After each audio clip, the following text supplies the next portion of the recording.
ఇదిగో సత్యబాబు, కొంచెం బిజీగా ఉన్నాను, వెయిట్ చేయి. ఏంటండి? మీకు ఫోన్ వచ్చిందండి, రండి. జాగ్రత్త, చూసుకోండి.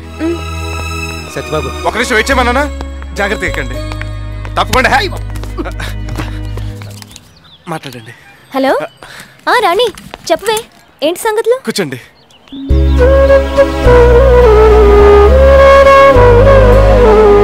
నీలిమ తన బాయ్ ఫ్రెండ్ కి హ్యాండ్ ఇస్తే నువ్వు అతనికి షేక్ హ్యాండ్ ఇచ్చావా? Too much. మరీ జాలి పడితే ఖర్చీఫ్ ఇవ్వాలి కానీ మనసు ఇవ్వడం ఏంటే? పర్సనల్ మ్యాటర్, కొంచెం పక్కెళ్తారా? పర్వాలేదులేండి. మిమ్మల్ని ఇక్కడి నుంచి వెళ్ళమంటుంది. ఓ, నాది పర్సనల్ ప్లీజ్. I see. నువ్వేంటి వడ్డీ డబ్బులు తీసుకొచ్చావా? అసలు కూడా తీసుకొచ్చా, లెక్క చూసుకో. అక్కర్లేదులే, నువ్వు ఇస్తే కరెక్ట్ గానే ఉంటది. నా నోట్లు ఇస్తే వెళ్తాను. ఇప్పుడే కదా ఇచ్చావు, మళ్ళీ అప్ప? నేను అడిగింది నా ప్రామిసరీ నోట్లు. ఓ అలాగే. పాపం బాబురావు బాగా ఫీల్ అయినట్టున్నాడండి. బాబురావు వంటల్లోనే కాదు, పౌరుషంలో కూడా మిరపకాయలు అంటాడు. ఇల్లు తాకట్టు పెట్టి మరీ అప్పు తీర్చాడు. అనవసరంగా ఆయన కర్నూలు చేయకండి, వాడిచ్చింది దానం కాదు, బాకీ. Okay boy. ఇదిగోండి. ఏంటండి ఇది? ఇంకా ఎక్కువ తీసుకోండి. ఇన్కమ్కి డబ్బులా? ఎలా కనిపిస్తున్నాను మీకు నేను? మాకు కనపడినట్టే గర్భంగా కనపడుతున్నావు. అవుట్ గోయింగ్ కాల్స్ కే డబ్బులు అడగడానికి మొహమాట పడతానండి నేను. అలాంటిది బ్యాడ్ అండి. దిస్ ఇస్ టూ బ్యాడ్ అండి. మా నోడేంటి ఇంత కట్టికెత్తున్నాడు? లేడీస్ కదా. ఓ, అసలు నేను ఈ ఫోన్ పెట్టింది పబ్లిక్ కోసం, పుణ్యం కోసం. మీ వాడు నిమిషానికి 3 రూపాయలు ఇస్తేనే ఇన్కమింగ్ ఫెసిలిటీ ఇస్తామని చెప్పాడు. చెప్తారండి, ఓనర్ లేనప్పుడు వర్కర్స్ ఎన్నెన్నో చెప్పి కమిషన్ కొడతారు. అవన్నీ మీరు నమ్మేస్తే నేనేమైపోతానండి. సారీ, డబ్బులు ఇస్తే మీరు ఇంత బీపీకి లోన్ అవుతారు అనుకోలేదు. It's okay. నన్ను ఇంత బాధ పెట్టినందుకు మీకు పనిష్మెంట్. ఏంటిది?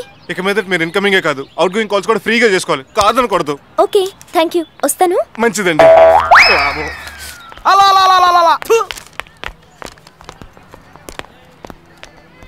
ఆపదలో అప్పిచ్చి ఆదుకున్నాం, చాలా సంతోషం. ఇదిగో టీ తాగేది నుండు. ఒరే గఫరు రెండు. నేను వచ్చింది నీ మర్యాద కోసం కాదు, నా మర్యాద కాపాడుకోవడానికి. వస్తాను. సత్యబాబు, ఈరోజు శనివారం అని ఉప్మా చేశాను, తిను. నాకు ఆకలి ఎట్లేదు. రణతి మా షాప్కి వచ్చేసరికి కడుపు నిండిపోయింది. వేరే ఎవరికైనా పెట్టు. ఇంకా నీ కడుపు నిండలేదా అమ్మా?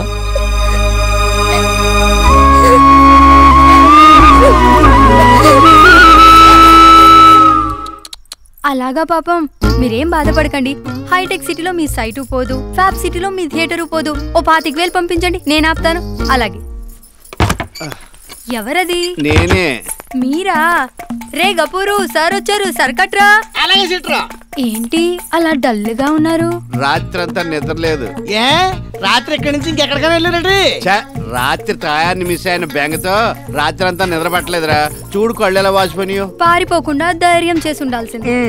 అలా చేసుంటే ఈ పాటికి వివాహేతర సంబంధం పెట్టుకుని పట్టుబడ్డ మున్సిపల్ చైర్మన్ భర్త అని పేపర్లో నా ఫోటో నీ ఫోటో ఫ్రంట్ పేజ్ లో ప్రింట్ అవును. హ్యాపీగా అఫీషియల్ అయిపోయింది కదా. అప్పుడు కానీ నాకు కడుపు అవదు. సర్లేండి, నా స్లాబ్ సంగతి ఏం చేశారు? ఎలక్షన్ లేదు, కౌంటింగ్ లేదు. మంత్రి పదవి ముహూర్తం పెట్టుకున్నాడని నేను నిన్ను ఇంకా టచ్ చేయలేదు. అప్పుడే ప్రాజెక్ట్ పూర్తి చేసేయమంటే అలాగా? ఓ 2-3 నెలలు ఆగు, ఆ తర్వాత నేను. ఎవరు నువ్వు అంటారు? మా సర్వీస్ కేసులు ఇన్ని చూసాం. నా బిల్డింగ్ పని పూర్తయితేనే మీద చెయ్యనిచ్చేది. నువ్వు అలా బైపాస్ లో వస్తున్నావా? నేను ఇలా హైవేలో వచ్చి నీ 18 పిల్లర్స్ కూల్చేసి ఆ స్థలాన్ని రోడ్ వైడనింగ్ లో లేపేసాననుకో, అప్పుడు ఏం చేస్తా?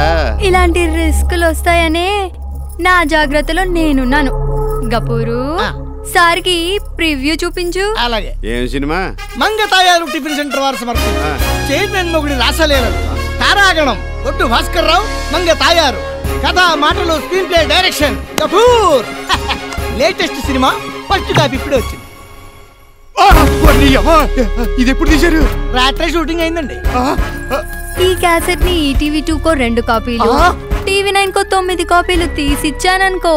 రిపీట్ మీద రిపీట్, రిపీట్ మీద రిపీట్ వేసి 100 డేస్ అడిచేస్తారు. వద్దు వద్దు, అంత పని చేయొద్దు.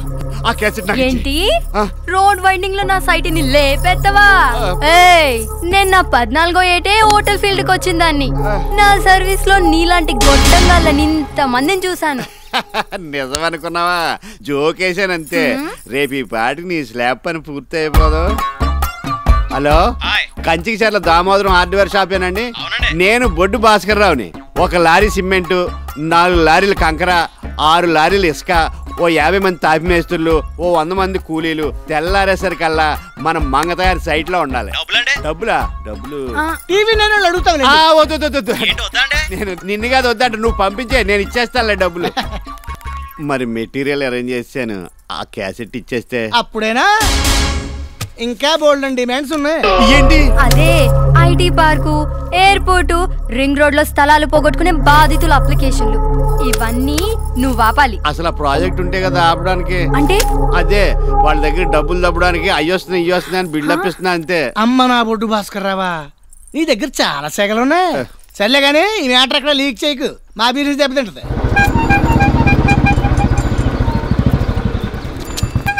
అయ్యి బాబాయ్ షాప్ లో ఒక్క సామాన్ కూడా లేదు. నీ లేకపోయినా బాగా బిజినెస్ చేసేస్తున్నారా? ఎన్ని పిల్లలకి ఆర్డర్ వచ్చింది? సామాన్ వెళ్ళి పెళ్లికి కాదండి, సమర్థపతికి. సమత్తికి నీ సామాన్లు వెళ్ళినాయా? లక్కవరం జమీందర్ గారి ఇంట్లో కాదండి, అత్తిల్ డోసుబాబు గారి ఇంట్లో. అవునండి, మీ పెద్దన్నయ్య గారు అమ్మాయి పెద్ద మనిషి అయినారు కదా, ఈ రోజు ఫంక్షన్ ఉందని చెప్పి సామాన్ మొత్తం తీసుకెళ్లారండి. పగడపోడు కదా, అవుట్లు చూడ అవసరం లేదని నన్ను వదిలేశారండి.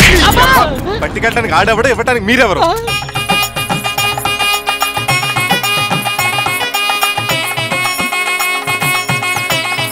ఏమండి, ఎలా ఉంది మీ అమ్మాయి? నీ అంత అందంగా ఉందమ్మా. ఏం కాదు, నా మేనకోళ్ళే చాలా బాగుంది. కరెక్ట్ గా చెప్పారు, తనే బాగుంది.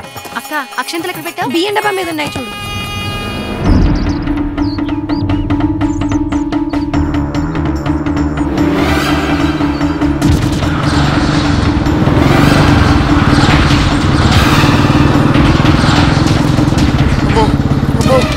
తిరుపతి బ్రహ్మోత్సవాలు కూడా ఇన్ని టెంట్లు వేసి ఉంటారు. అమ్మో, నాశనం అయిపోయి, నా సామాన్లు మొత్తం నాశనం అయిపోయి. సోరమ్మా, వీరమ్మా, ఏంటా ఇది? ఆవకాయ పెడదామని ఎండు మిరపకాయలు ఎండ పెడుతున్నారా మనవడా? నిన్ను పడుకోబెట్టి నీ మీద ఎండ పెడతాను. ఈ టెంట్ నీ బాబు గడదు అనుకున్నావా? ఈ ఆరబెట్టుకోవడానికి ఇస్తానంటేనే మా ఇంటి ముందు టెంట్ వేసుకోవడానికి పర్మిషన్ ఇచ్చాం. ఇచ్చేవాళ్ళు బొంగులో పర్మిషన్. రేయ్, సామాన్లు వ్యాన్ లోకి ఇచ్చండి రా. అయ్యో నా ఒడియాలు, నా ఒడియాలు. టెంట్కి రెంట్ 180 అడ్డం. ఏం ట్రబుల్ అబ్బాయి? సైడ్ వాళ్ళకి కొలతలేస్తాను. వడ్డమా గట్టుకుందిరా, 2 మీటర్లు కట్ చేసుకుని ప్యాంట్ కుట్టించుకుందామని. పనిలో పని 10 మీటర్లు కట్ చేసుకో. మీ ఆవిడకు చీర జాకెట్, మీ అమ్మాయికి చుడిదారు కుట్టించుకోవచ్చు. నిజమే రోయ్, మంచి బలి ఐడియా. చూడుకుంటానంటే టెంట్ మీద చేస్తే కత్తిరితో పొడిచి సూసైడ్ చేసుకున్నాను పోలీస్ కంప్లైంట్ ఇస్తాను. ఏంటమ్మా విజయశాంతి, పిడకలు బాగా అంటుకుంటున్నాయా? ఈ గుడ్డ కొంచెం బిగించి కట్టాలరా అబ్బాయి, పిడక బెండ్ అయిపోతుంది. లాగి పెట్టించానంటే నువ్వు బెండ్ అయిపోతావు. అసలు మిమ్మల్ని కాదు, మా యదవులు అనాలి. ఏరిల్లు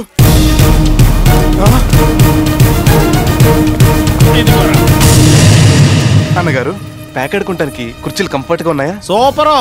శ్రీకృష్ణదేవరాయలు ధర్మరాజులతో ఆడుతున్నట్టు ఉంది. అరే తమ్ముడు, ఈ లైట్లు ఎలగాలంటే ఈలయ్యేలా సపట్లు కొట్టాలా? లాగి పెట్టి తన్నాలి. ఎవరిని నిన్న చెప్తా. మై డియర్ స్టాఫ్, ఏంటంటే పిలిచారా? అంతా వచ్చేలా లైన్ గా నిలబడండి అమ్మా. కమాన్ గైస్, గురువు గారు చాలా ప్రేమగా పిలిచారు.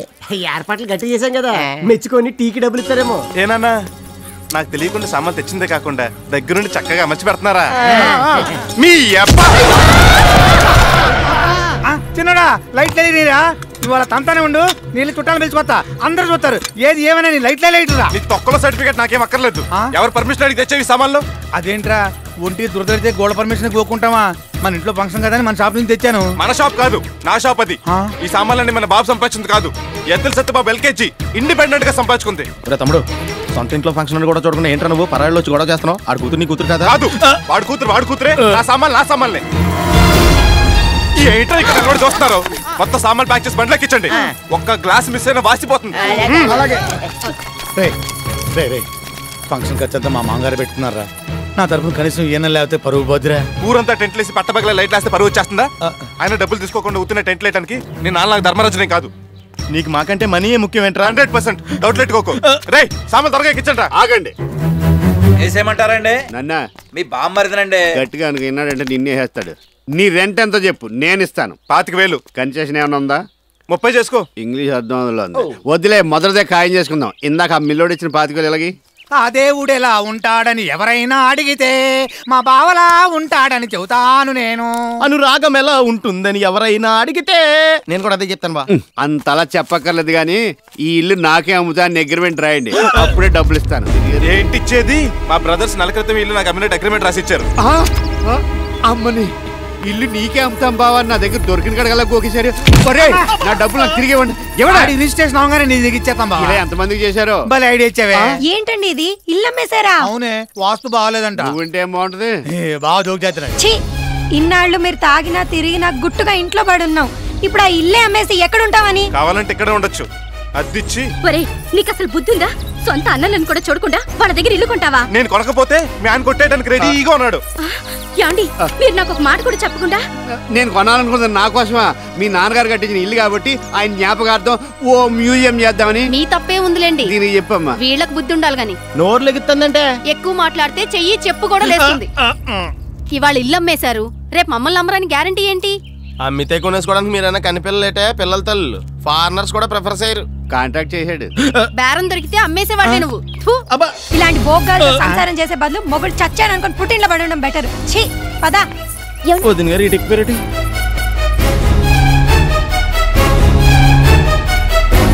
రావే శనిమోహన్, నీ మొహానికి ఫంక్షన్ చేసుకునే యోగం లేదు. ఏంటి వదినా, నువ్వు కూడా ఆవేశపడి ఈ టైంలో దాన్ని తీసుకెళ్తానంటున్నావు? వెళ్ళకేం చేయమంటావు? అక్షంతలేసి ఆశీర్వదించాల్సిన వాళ్లే పరాయి వాళ్ళ డబ్బు కోసం 10 మంది ముందు అల్లరి పెడుతుంటే భరిస్తూ ఇంకా ఇక్కడే ఉండమంటావా? ఇంటి పరువును కాపాడాల్సిన వాళ్ళు ఆ ఇంటిని అమ్మేసి నడి బజార్లో నిలబెడితే సిగ్గుపడకుండా ఇంకా ఇక్కడే ఉండమంటావా? బాబాయ్ అంటే తండ్రి తర్వాత తండ్రి లాంటి వాడు అంటారు. నీ అన్న కూతురికి నువ్వు చేసిన ఈ మర్యాద ఈ జన్మలో మర్చిపోలేనయ్యా. ఏంట్రా సినిమా చూసినట్టు చూస్తున్నారు? అంటే సెంటిమెంట్ సీన్ కదా అని.